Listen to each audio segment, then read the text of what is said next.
ಮುಖ್ಯ ಪ್ರಾಣದೇವರು. ಅವರ ಪರಮಾತ್ಮನ ರೂಪಗಳನ್ನು ಚಿಂತನೆ ಮಾಡೋದು. ಇಂದಿನ ಆರಾಧನೆಯ ಮುಖ್ಯ ಅಧಿಪತಿ ಬಂದು ರಾಘವೇಂದ್ರ ದೇವತರು.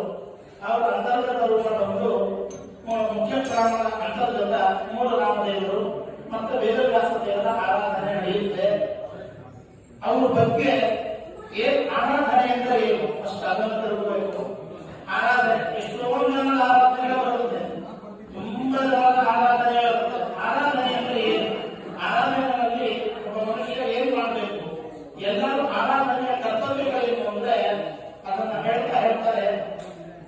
ಎಲ್ಲ ಆರಾಧನೆಗೂ ಪೂರ್ವ ಮತ್ತೆ ಉತ್ತರ ಅಂತ ಹಿಂದಿನ ದಿನ ಮತ್ತೆ ಉತ್ತರ ಆರಾಧನೆ ಅಂತ ಆರಾಧನೆಯ ಮಾರನೇ ದಿನ.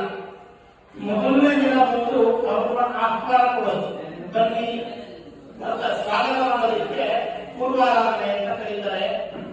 ಮಧ್ಯದ ಆರಾಧನೆ ಅಂದ್ರೆ ರಾಯರು ಸಾಮಾನ್ಯವಾಗಿ ಈ ಲಾಲಿ ಹಾಡುಗಳಲ್ಲಿ ಒಂದು ಹಾಡಿದೆ, ತೂಗಿಲೆ ರಾಯರಲ್ಲಿ ಯೋಗ ನಿದ್ರೆಯನ್ನು ಮಾಡುವ ಅಂತ. ಯಾವುದೇ ಯತಿಗಳು ಪರಿಪೂರ್ಣವಾಗಿ ನಿದ್ರೆ ಮಾಡಲ್ಲ, ಯೋಗ ನಿದ್ರೆಯನ್ನು ಇರುತ್ತಾರೆ. ಅಂತರ್ಮುಖವಾಗಿ ತಮ್ಮ ಜಪವಾದಿಗಳಿಂದ ಭಗವಂತನ ಸ್ತೋತ್ರ ಮಾಡ್ಕೊಂಡಿರ್ತಾರೆ. ಈ ಆರಾಧನೆ ಅವರು ಆರಾಧನೆಯಿಂದ ಭಕ್ತರಿಗೆ ಅನುಗ್ರಹ ಮಾಡೋದಕ್ಕೆ ಬಹಿರ್ಮುಖರಾಗ್ತಾರೆ. ಬಹಿರ್ಮುಖ ಅಂದ್ರೆ ನಮ್ಮ ಕಡೆ ನೋಡ್ತಾರೆ.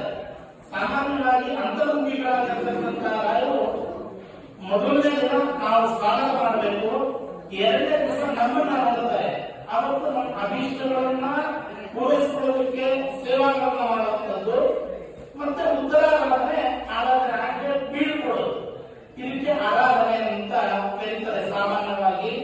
ಈ ಆರಾಧನೆ ದಿವಸ ವಿಶೇಷವಾಗಿ ಸ್ತೋತ್ರಾದಿಗಳನ್ನು ಮಾಡೋದು. ಯಾರಾದ್ರೂ ಹುಟ್ಟಕ್ಕಾದ್ರೆ ಮಾಮೂಲಿಯಾಗಿ ದೇವರ ಪೂಜೆಗಳನ್ನು ಮಾಡೇ ಮಾಡ್ತೀವಿ. ಮತ್ತೆ ಆದ್ರೆ ಹುಟ್ಟಕ್ಕೆ ಮಾತ್ರ ವಿಶೇಷವಾಗಿ ಏನಾದರೂ ಸೇವೆ ಮಾಡ್ತೀವಿ. ಅದೇ ಹಾಗೆ ವರ್ಷ ಪೂರ್ತಿ ನಿತ್ಯ ಆರಾಧನೆ. ಆದ್ರೆ ಇವತ್ತು ಮಾತ್ರ ವಿಶೇಷವಾಗಿ ಆರಾಧನೆ ಮಾಡಬೇಕು ಅಂತ.